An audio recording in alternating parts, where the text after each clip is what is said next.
Good morning, everybody. Welcome. It's a beautiful day in the pavilion in this beautiful spot in our woods, and we're so happy you're here. Wherever you are on life's journey, you're welcome and wanted here today. I'd like to teach you a song. It goes, so I'll model and then you'll respond.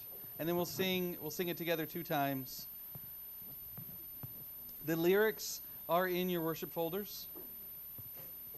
The first verse goes, or the first section goes, there is a love holding me.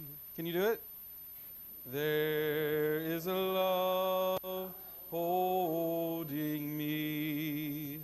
There is a love holding all that I love. There is a love holding all that I love. There is a love holding all. There is a love holding all.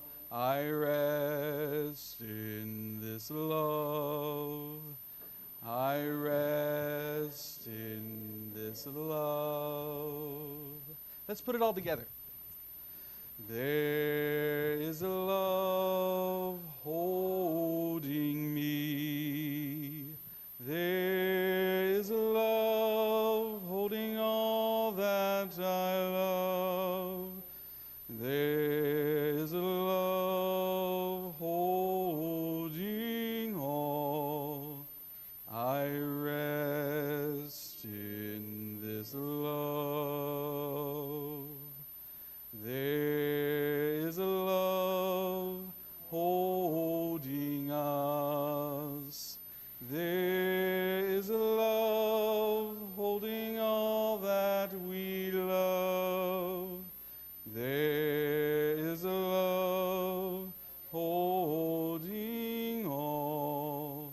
We rest in this love. Thank you. Don't hide your broken heart. Don't silence your questions at the threshold. Bring them to the circle of seeking. Don't hide your weariness. Let it reside beside your hope. Bring your grief. It knows the depth of love. Bring your wonder. It opens the doors to the world forgotten. Come with your ache for justice and your trembling for peace. Bring your fierce tenderness and your stubborn joy, your half-healed stories and your still beating dreams. Here, no part of you is unwelcome. Here, we weave our wholeness from scattered thread, and we mend the broken clay with gold leaf. There is work to do, holy human work to do, and you are enough to begin it. Our chalice lighting today is adapted from the Book of Soul, written by poet Mark Nepo. We acknowledge the fires in our lives, the dumpster fires of politics and the news. And I have questions for us to hold in our holy imaginations. What is the thing you most desire in life? What is the thing? And hold it. Sit there with it. Roll it around in your hands. Hold it in the vision of your mind's eye. Let it guide your thoughts and your feelings as you ebb and flow between head and heart. What is it you most desire in life? There are 2 fires that we encounter daily. The fire of the world, which can burn us up, wound us and damage us. It's the fire that needs to be put out. But first, there's the fire of aliveness, which reduces us to the joy by burning away all the falsehoods, all the non-essentials. Universalist theologians Elihan Winchester and Aidan Ballou described heaven like this fire. The fire of aliveness, it needs to be fed. No matter where we are or what we do, the light of our soul must be kept burning. This is the fire that we light our chalice with today.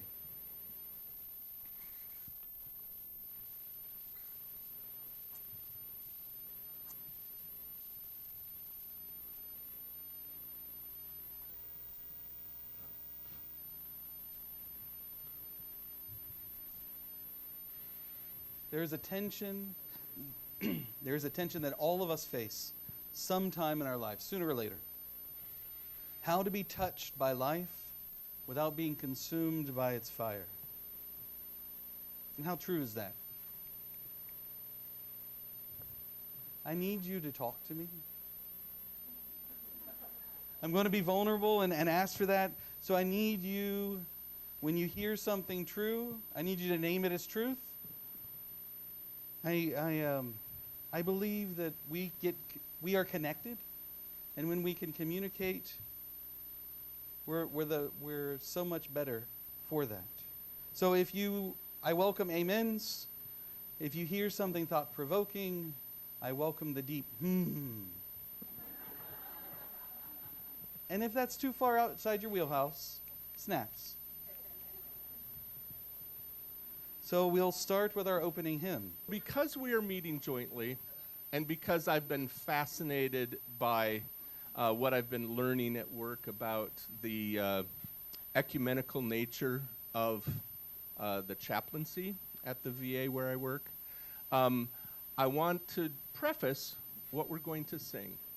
It's called Great Is Thy Faithfulness, or Great Is Your Faithfulness in the modern American. And it ends with, O God, Creator. Used to be, O God, my Father. I'm going to give you the license to say the label, the name, the pronoun that best suits the way you see the divine. Okay? And it's okay for us to not be in unison about the words we use if our heart is aligned. Can we do that? Okay. Great is your faithfulness, O God, Creator. With you no shadow of turning we see. You do not change your compassions, they fail not. All of your goodness forever will be. Great is your faithfulness. Great is your faithfulness. Morning by morning, new mercies I see. All I have needed, your hands have provided. Great is your faithfulness, God, unto me. As above, join with all nature in manifold witness to your great faithfulness, mercy, and love. Great is your faithfulness. Great is your faithfulness. Morning by morning, new mercies I see. All I have needed, your hand has provided. Great is your faithfulness, God, unto me. Thank you. Our pastoral prayer is a meditation from theologian Howard Thurman. Howard Thurman is one of the theologians that has deeply shaped my theology. And I picked him not in isolation, but in trying to tether to those patron saints or those teachers in our lives. So here are words from Howard Thurman. There's something in you that waits and listens for the sound of the genuine in other people. And if you can't hear it, then you are reduced by that much. If I were to ask you, what is the thing that you most desire in life? You'd say a lot of things off the top of your head, most of which you wouldn't believe, but you would think that you were saying these things that I thought you ought to think and say. I think if you were to be stripped to whatever there is in you that is literal and irreducible, and you try to answer that question, the answer might be something like this. I want to feel that I am thoroughly and completely understood, so that now and then I can take down my guard and look around me and not feel that I will be destroyed with those defenses down. I want to feel completely vulnerable, completely naked, completely exposed, but absolutely secure. It's an impossible contradiction. You can't feel secure without being protected, and you can't feel protected if you're not defended. You can't be defended if you're not guarded, but I think this is what I mean. I want to somehow be released from the necessity of guarding a secret me. And in my guardlessness, to feel that my soul has been taken into custody by some power in the universe that has a right to it. And that being so taken, I am defended against everything, anywhere, anytime, that would violate that integrity. Amen. May it be so. I have a time for all ages story. So, long time ago, long time ago, the Persians, modern day Persians mostly live in Iran, but they live all over the world because folks have moved all over the world. But a long time ago, there was a war, and they had to leave their homeland. And they were trying to save their religious faith. And they landed in a port in India. The local king greeted them. He was a ruler. He was fair and just. He was kind. But heavy in his heart was, how do we care for all these people? And at that port, he decided, we're not going to let them enter. And at that port, they discovered that they don't speak the same language. So how do you communicate these things? And he went and he spoke with the priests in his tradition, and they decided that they would send a message. They sent one full glass of milk to symbolize that we're full here. We can't take anymore.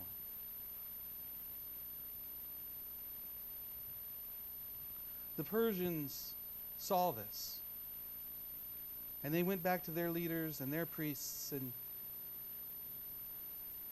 they prayed, they thought,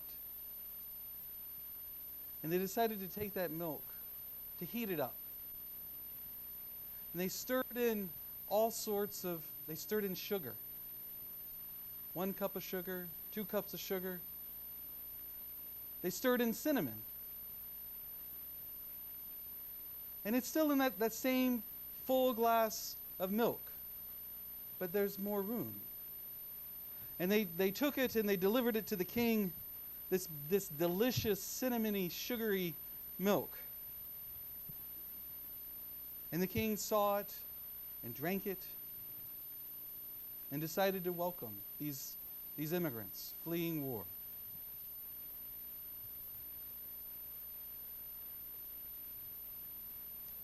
Let us learn from this, that when we work together, sometimes it's sweeter. When we work together, sometimes there's a spice that drives us. Sometimes when we think the glass is full, it isn't. Let us learn from this. May it be so. When let's sing our kids to their classroom, their outdoor classroom. Go now in peace, go now in peace. May the love of God surround you everywhere, everywhere you may go. My social justice moment is centered around Moms Demand Action. I should have worn my t-shirt, and I really apologize for that one. As of November 8th, 2024, 125 people in the United States are killed with guns daily. Twice as many are shot and wounded, and countless others are impacted by acts of gun violence. Moms Demand Action is a grassroots movement. I'm a member. Moms Demand Action is a grassroots movement of Americans fighting for public safety measures that can protect people from gun violence. They work to pass stronger gun laws and work to close the loopholes that jeopardize the safety of our families. We also work in our own communities and with business leaders to encourage a culture of responsible gun ownership. We know that gun violence is preventable, and we're committed to doing what it takes to keep families safe. The day after the Sandy Hook tragedy in 2012, you all remember that? Okay, please. Shannon Watts started a Facebook group with the message that all Americans can and should do more to reduce gun violence.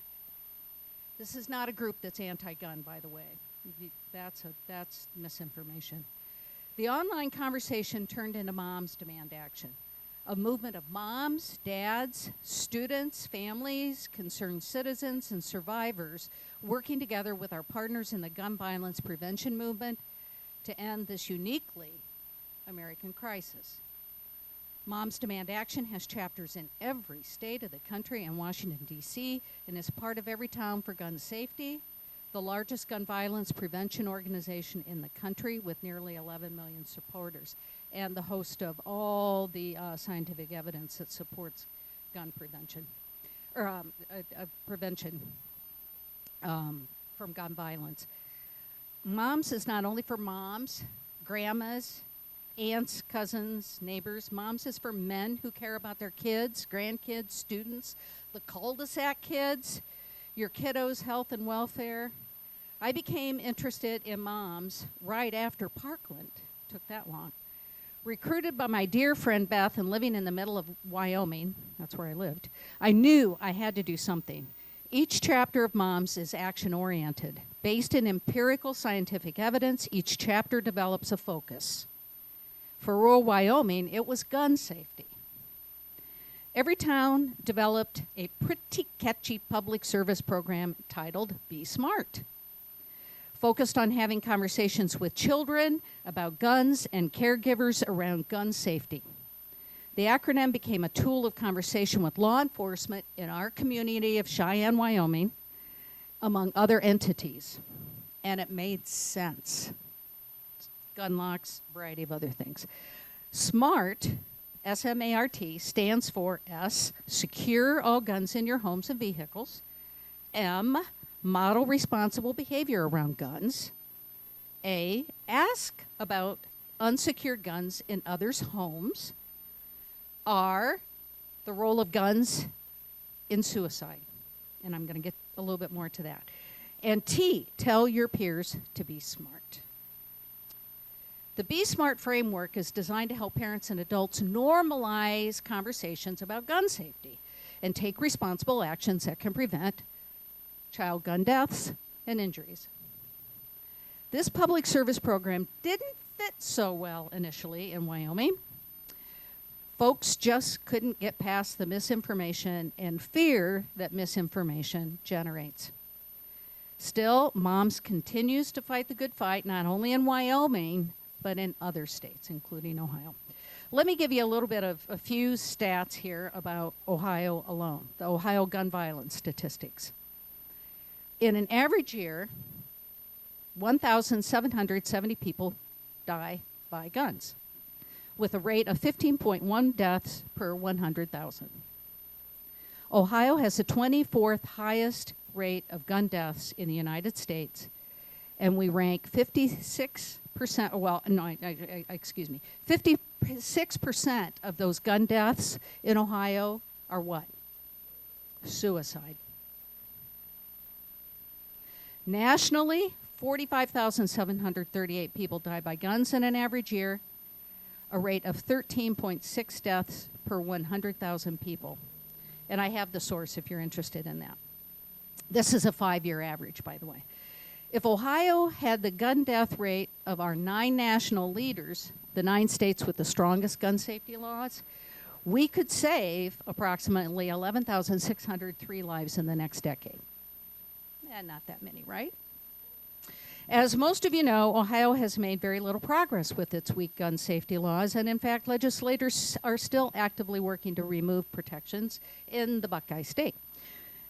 Despite our gun homicide rate increasing over the past decade, more than the nationwide increase, which it has, lawmakers recently passed a dangerous shoot first law, encouraging violence and vigilantism in public. And in June 2022, eliminated the requirement that a person get a permit and safety training before carrying a concealed gun in public. Lawmakers also recently passed a dangerous law that allows K-12 schools to arm teachers.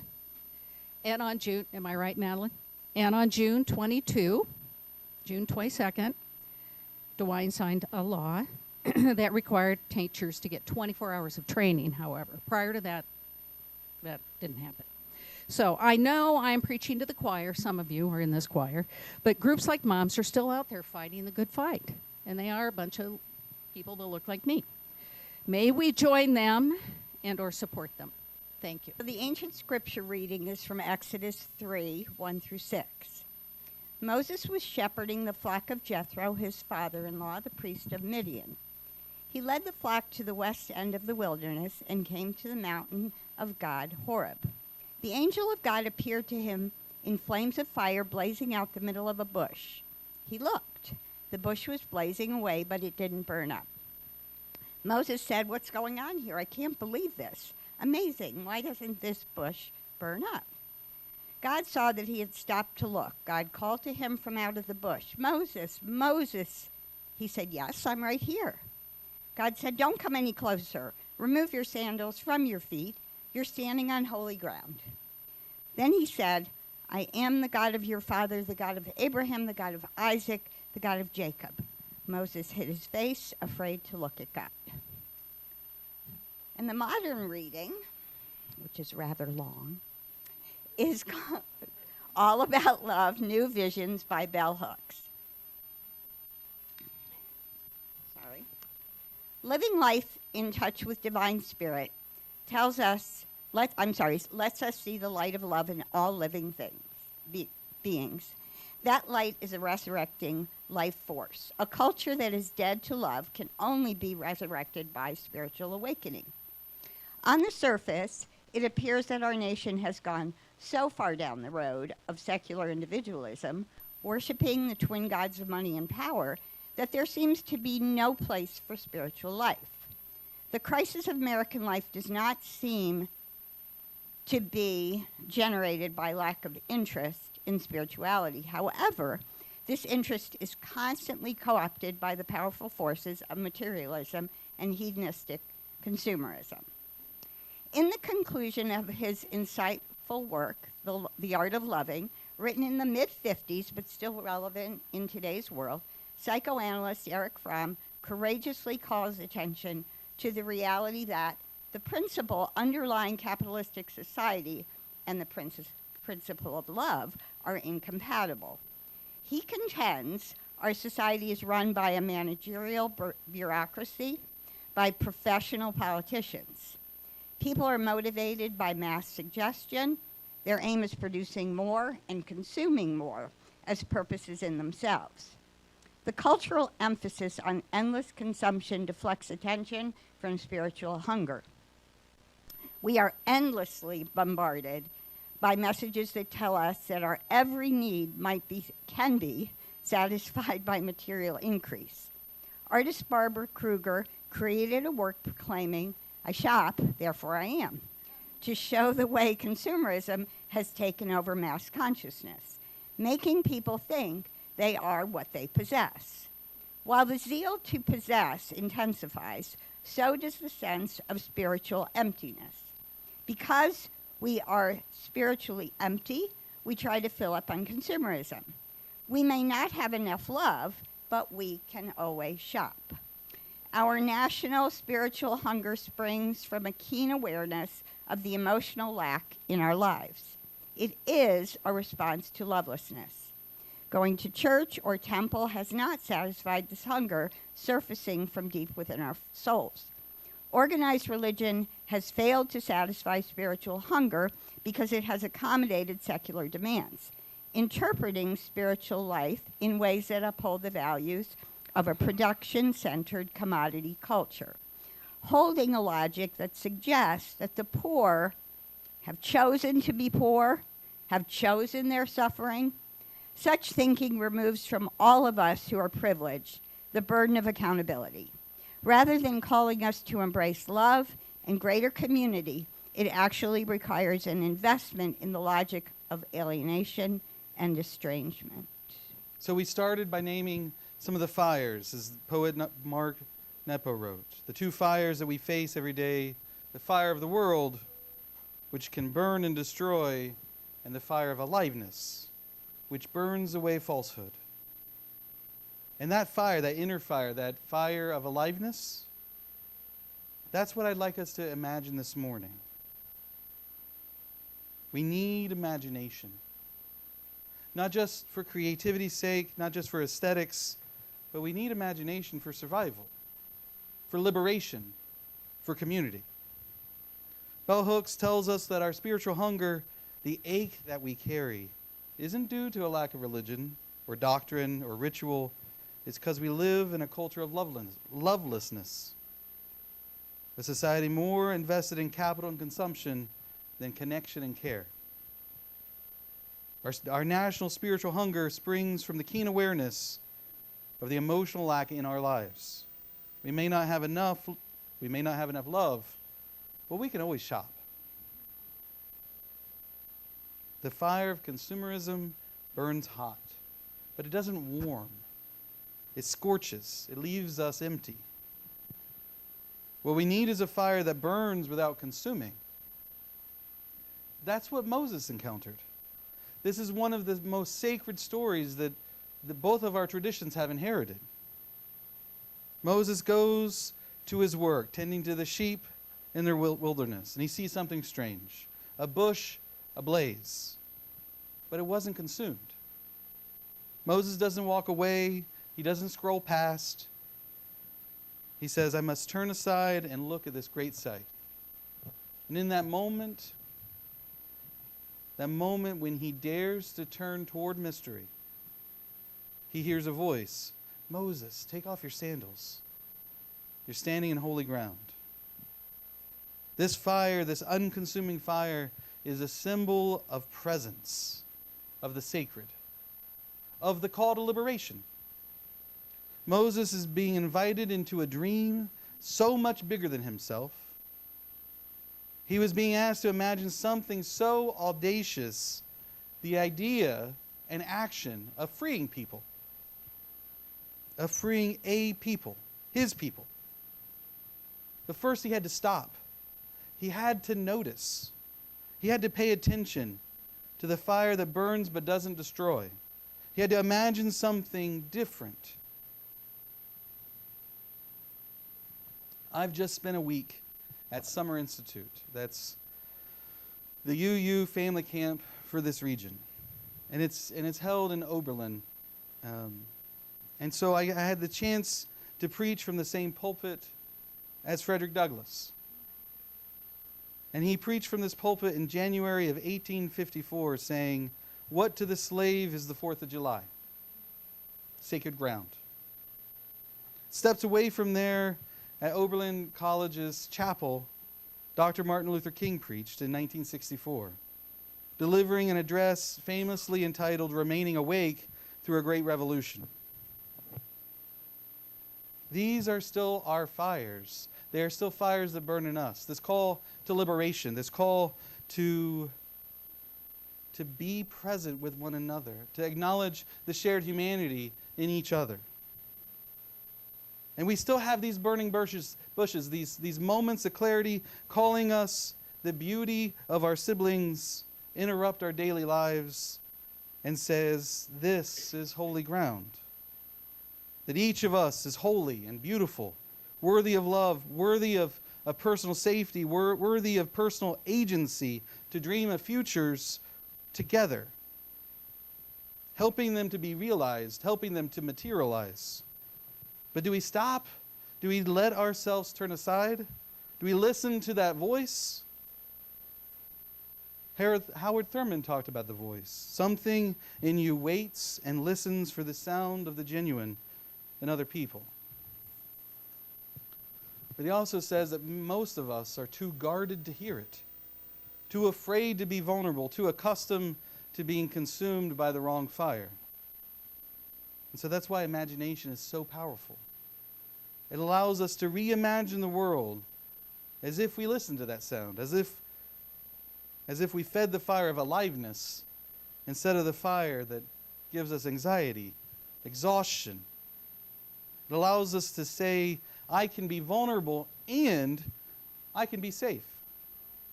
I can be stripped down and still be held. I can be called to more than just survival. I can be called into wholeness. Our Universalist ancestors believe this. Elihan Winchester and Aidan Ballou described the afterlife like this. Not as one punishment, but purification.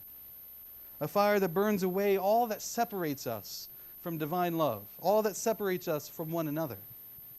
A fire that readies us, empowers us, emboldens us for heaven, for connection, for transcendence.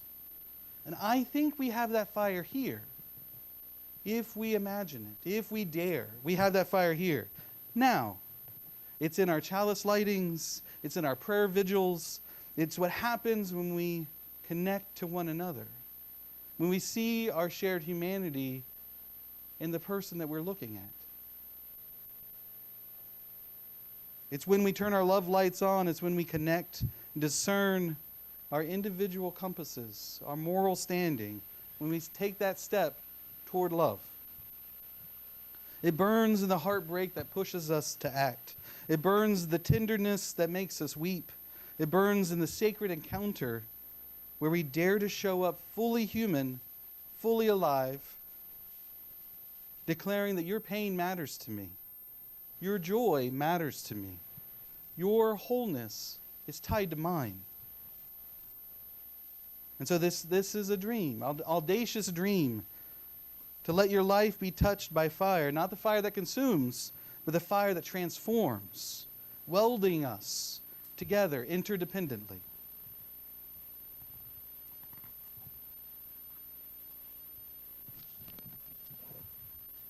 What is it you most desire? When I think about my answer, sometimes I feel like the world is burning in all the wrong ways. But that bush still burns. The soul still yearns. The voice is still calling, telling us to turn aside and pay attention. Take off your shoes. This is holy ground. And you, burning with love and courage and imagination, you are not consumed, but you are called. In this moment, we are one. Amen. This is from Dr. Zhivago, and it's about a lady who's being deported from her country after the revolution. And so I'm dedicating this to everybody who is an immigrant being taken from their families, like he was taken.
light of mine. I'm gonna let it shine. This little light of mine. I'm gonna let it shine. This little light of mine. I'm gonna let it shine, let it shine, let it shine, let it shine. Don't let nobody blow it out. I'm gonna let it shine. Don't let nobody blow it out. I'm gonna let it shine.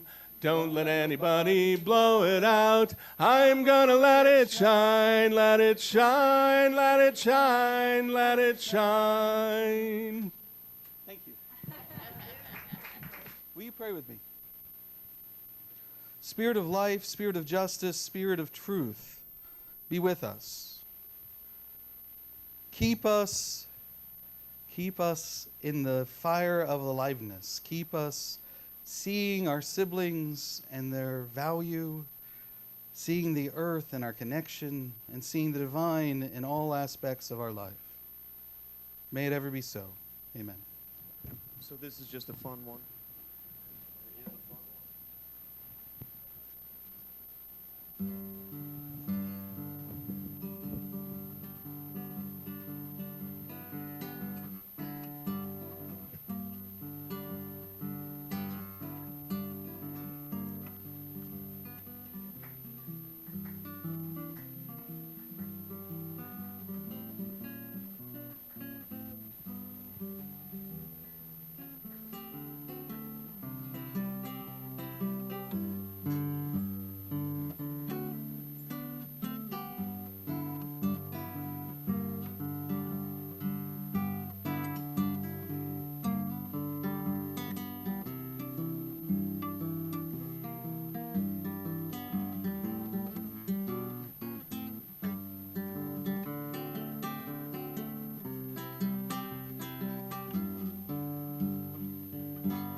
So it looks like there's refreshments.